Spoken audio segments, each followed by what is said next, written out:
So in this game I'll give you an example of staying in the lane as a mid laner. So right now I'm playing against Ember as an invoker, so my lane is very good.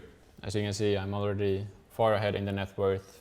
I have a level advantage, or at least half a level advantage on him. So the Ember is dreaming that he would get this lane. Like he's dreaming that nobody would stay on this lane, so he could free farm here. But so that's already one reason for me to stay in the lane instead of ganking. You can see there's a lot of action happening bottom, but still I'm decided to stay on this lane, because if I TP there, this guy, he gets a free lane on Ember, and that's exactly what we don't want. So staying on the lane makes a lot more sense than trying to make something happen. And my item build is also very much just for the laning. So I don't even have a boots yet, so ganking is very, it's not optimal at all. So I decided to stay on the lane as long as I can. So you can see I'm just heavily playing on the lane, forcing him out of the lane. I have a siege creep. I try to create my own pressure on the mid lane. I'm just ruining this Ember's game. That's more important than trying to gank the Stark bottom or the Pathfinder top. Because our lanes are doing okay already, so it doesn't matter if I gank there. Like, it doesn't help that much. And even if it does, this is probably better than going there. But at some point, of course, you can think about, and I decide not to go, because I see this guy coming back to the lane, so I still want to keep ruining his game. He's just desperate to getting the lane back, but he cannot stay on this lane. His supports already have to help him on this lane, so this is my way of creating my own pressure. They have to react to what I'm doing on the mid lane instead of me making them react to how I'm ganking. Instead of creating my own pressure, this Ember is asking for help from his team. So, and I'm getting a free game from my invoker, which is amazing. So this game I'm playing Earth Spirit against Necro mid. So this lane obviously very rough for me. There's really no place I can do against the Necro. So as you can see, 5 minutes in already, I'm going for the bounty runes. My hero is very mobile, so I can easily collect the runes. But this game, probably what I need to do is roam and gank. Like, there's not much I can do on this mid lane. Like, ideally I get level 6 and then I can start moving around the map.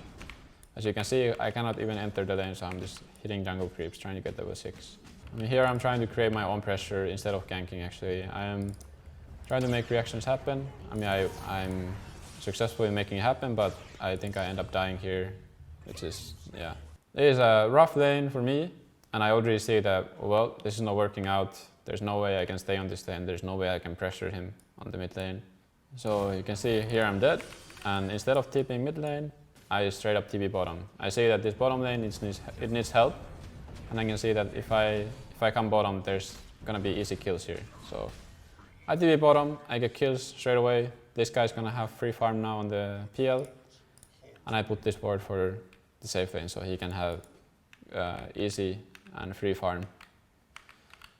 So now it's just about creating my own pressure on the map instead of going to mid lane. So I already let this guy take the lane, just let him lane because I cannot lane there anymore. So I'm just gonna be roaming around and doing what I can to make the most out of it. You see, I placed this ward, so I'm already ready to gank bottom again. Make sure this guy cannot enter the lane. And boom, because of this ward and just staying around the area, you get another kill on him. And now this guy has very easy lane for himself. And this way you can turn like losing lanes.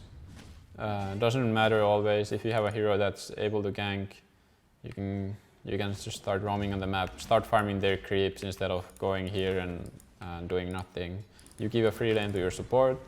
Now this guy is level 5, 8 minutes in. Something he wouldn't have if I stayed on the lane. And also this guy's game is much better because of that. And this guy's game is very bad because of it. He doesn't have his Necro book yet. I keep killing them. They cannot enter this lane at all. It ended up being very successful, even though my lane was very difficult in the start. And now you can see the Necro had to TP here. Their mid laner who had a free lane, he ended up TPing on this lane even though he had a very good lane. And you can see there are 5 heroes bottom just because we are creating our own pressure in this lane.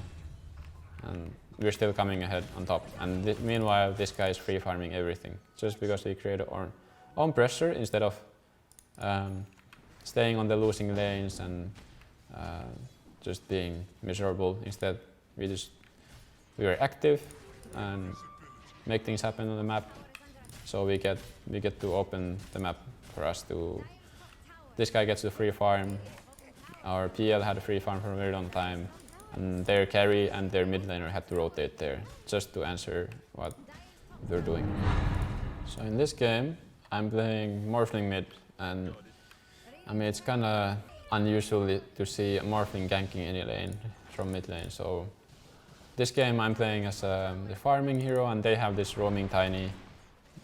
Actually, he's maxing 3 throw also, so he's gonna be just maximizing. But my hero, it's all about getting farm, and all I'm doing is thinking about how to get the most farm I can. So it's all about hitting mid creeps, then going jungle, and repeating. And I don't care at all what's happening on the side lanes. I just care about my own game. And this is what Morphling is about. So what you can do is you can ask for your supports, or they can do it naturally. They gank for you in the mid lane, so you create pressure that way. So you can see we already had 1 TP, but he ended up cancelling it. But still, it was a good rotation from the task. Now it's just all about maximizing and just getting the most out of the map. Well, to make the decision if you want to farm or roam around and get kills, usually it's very hero dependent. Sometimes it's more about, okay, I mean, even as a Morphling, sometimes you might feel pressure to gank because your other lanes are losing and you have a bad matchup against say you're playing against a PL carry that eventually is gonna beat you, even if you have a perfect game. So in those cases, you still feel like you might have to gank. But most times, say you're playing any farming kind of hero from the mid lane, the ideal scenario is that you don't have to gank, that you create your own pressure on the mid lane. So basically what you want to do, you push this wave in all the time, they have the TP in, then you farm theirs out of the jungle. This is the best way you can create pressure as a farming hero. And then you make them react to you farming. And that's the way you create pressure as a farming hero. They'll be like, oh shit, this guy's farming so fast, like we have to answer it or he's gonna get out of control. So yeah, this game, for example, it's a very decent Morphling game. Like they don't have that much to deal with it. So if I get really fat, I feel like I can win this game for us. So that's why I decided to just farm, because I'm getting so much out of it. So it's very much worth it. To summarize things, before you make the decision to roam or gank, you always have to think about your lane. Is it that, are you winning the lane? Are you losing the lane? Usually it's natural when you're losing the lane that you start ganking and making things happen because the lane is not good for you. Then you have to start thinking about, like, lineup wise, what is it that needs help this game? Like, is it that my safe lane needs faster game, or is it that I need to slow down their carry's game? Like, things like this you have to think about before you make the decision to gank or roam. And yeah, it's also about, if you're playing a farming hero, then it's more about, is it gonna ruin my game if I gank and it's not successful?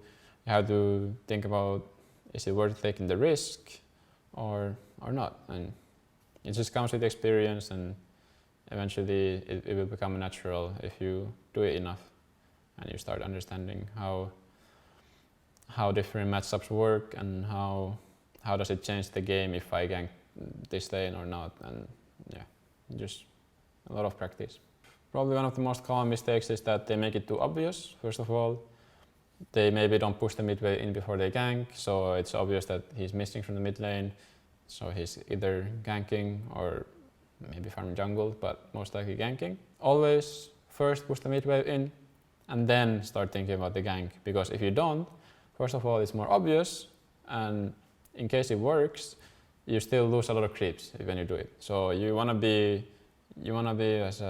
as efficient as you can. Like, even when you're ganking, you wanna get most out of the map while you're doing it. So push the wave in first and then do the gank, so you get most out of the map.